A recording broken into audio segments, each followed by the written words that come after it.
Bonsoir, je vous retrouve aujourd'hui pour réaliser la recette des spritz. Les spritz, ce sont de petits sablés alsaciens qu'on appelle aussi, qu'on met dans la famille des bredele, qui sont des gâteaux, des petits sablés qu'on fabrique au moment de Noël. Pour réaliser cette recette, nous allons avoir besoin de farine, de beurre, d'un œuf, d'un blanc d'œuf exactement, de sucre glace et d'un parfum vanille ou vanille en général. Évidemment, comme toujours, notre matériel pour peser les aliments solides, à savoir une balance de ménage. Il vous faudra aussi un saladier, une cuillère en bois, une plaque pour pouvoir faire cuire vos sablés, une poche à douille ou une seringue, ou encore, si vous n'en avez pas, un simple sac congélation. Je vous montrerai tout à l'heure comment l'utiliser. Et puis, 2 petits bols afin de vérifier la fraîcheur des œufs et de séparer le blanc du jaune, puisque nous n'utiliserons que le blanc. Le jaune, éventuellement, vous pourrez faire une mayonnaise à partir du jaune.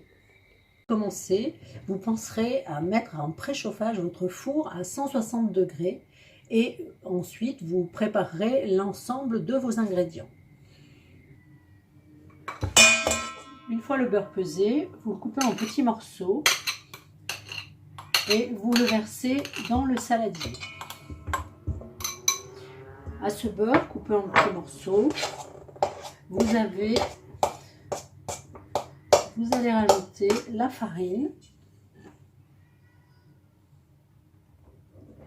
et le sucre glace qui est là. Alors le mien est un peu foncé parce qu'il s'agit de sucre glace de fleur de coco qui est moins nocive pour la glycémie. Voilà, mais c'est du sucre glace quand même. Donc je vais séparer mes blancs et mes jaunes.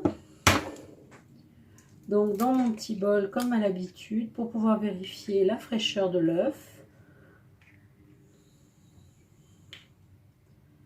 Voilà, une fois la séparation faite, je mets mon jaune d'œuf de côté et je garde mon blanc d'œuf pour le rajouter à mon mélange. Mélange donc que je vais commencer à amalgamer, à écraser avec une fourchette. Donc le beurre doit vraiment être à température ambiante pour qu'il puisse s'écraser convenablement. D'accord, voilà. Votre jaune d'œuf va servir à lier la pâte. Donc nous avons bien mis la farine, le sucre, le beurre. Nous allons bien amalgamer tout ça.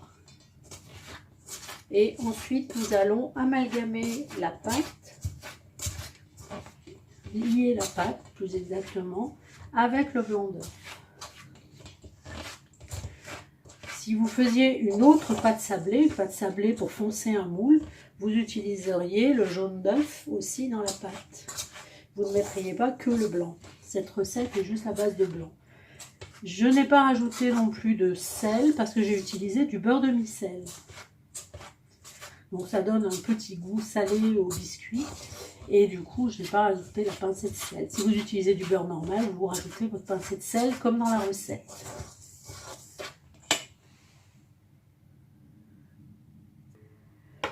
Vous pouvez aussi finir de sabler la pâte, puisque ça s'appelle le sablage, en prenant avec vos mains et en écrasant le beurre, les petits morceaux de beurre, et en frottant la farine comme ceci entre vos mains.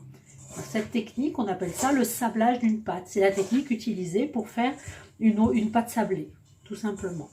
D'accord ? Donc, il n'y aura pas de problème d'élasticité dans cette pâte, puisqu'il n'y a pas d'eau.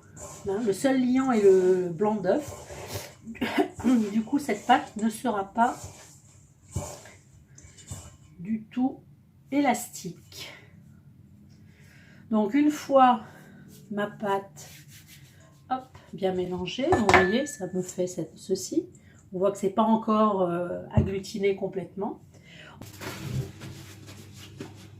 Papier, j'ai les mains un petit peu grasses. Donc, ma petite pointe de vanille. Hop, toujours ma poudre de vanille. Depuis le début, j'utilise la même chose. Et ensuite, je rajoute le blanc d'œuf. Et je vais, bien sûr, et bien amalgamer tout ça, mélanger tout ça. Alors on vous dit à l'aide d'une maryse, mais la cuillère en bois peut très bien faire l'affaire.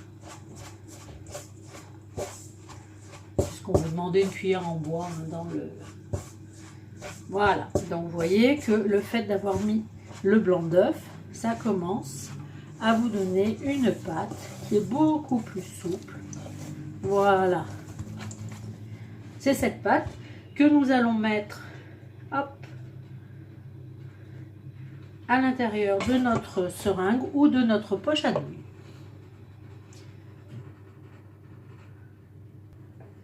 Maintenant, à l'aide d'une cuillère, nous allons remplir notre poche à douille ou notre seringue.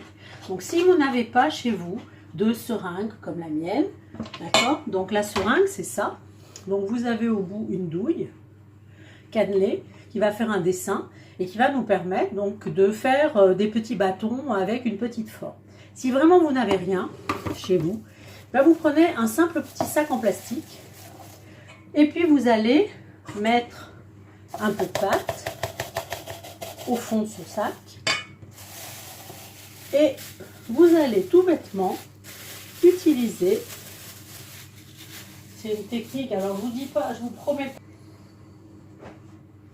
pas. Alors un instant, mais voilà, donc voilà, vous mettez votre pâte à l'intérieur, vous la poussez bien vers l'extrémité tout simplement et puis vous allez faire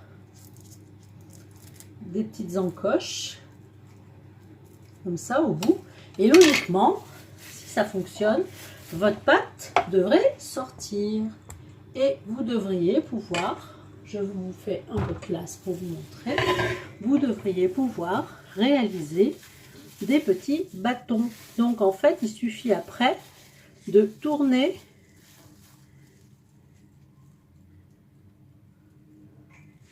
voilà. Bon, après, voilà, je vous ai fait, là, j'ai fait un petit trou, on va l'agrandir. Hop, et voilà.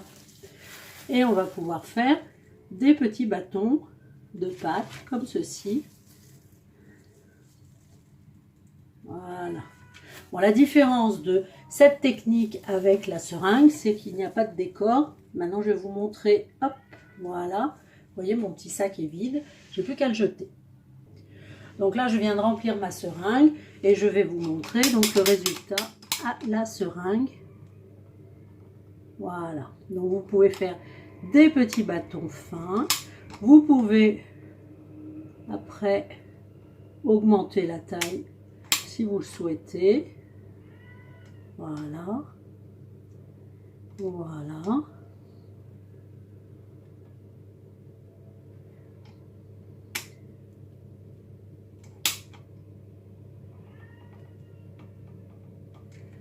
Et ainsi de suite, vous garnissez toute votre tôle. Une fois que votre tôle sera garnie, vous pourrez enfourner pour environ 15 minutes à 160 degrés.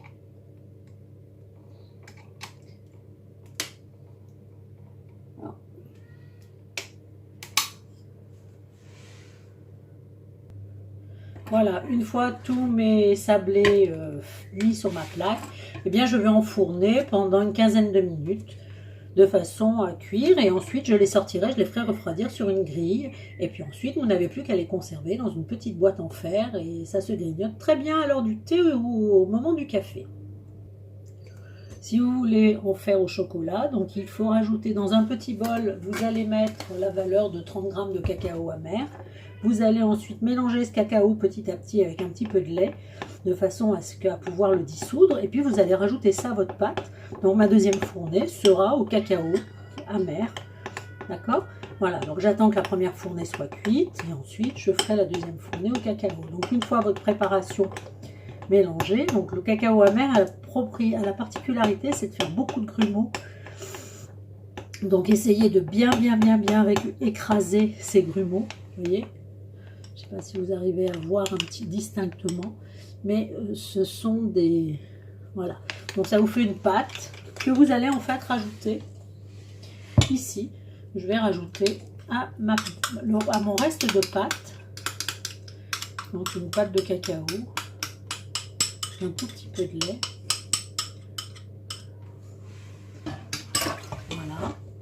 Et je vais donc mélanger et faire une pâte, cette fois-ci, à spritz au chocolat. Voilà. Vous voyez que ma pâte n'a plus du tout la même couleur. La voilà, agrémentée avec ce cacao, ce qui va vous faire deux sortes de gâteaux.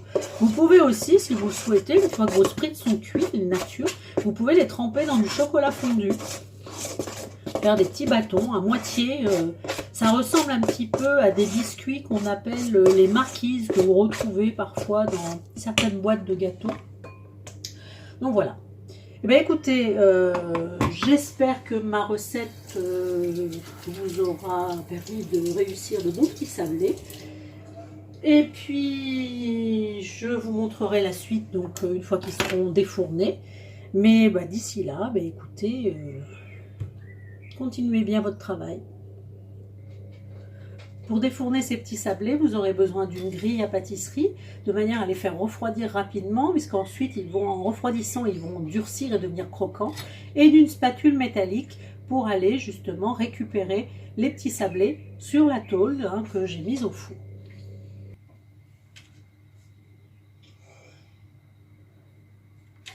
Voilà, ma première fournée de petits sablés alsaciens est prête. Donc je vais les faire refroidir, je les mettrai ensuite dans ma boîte.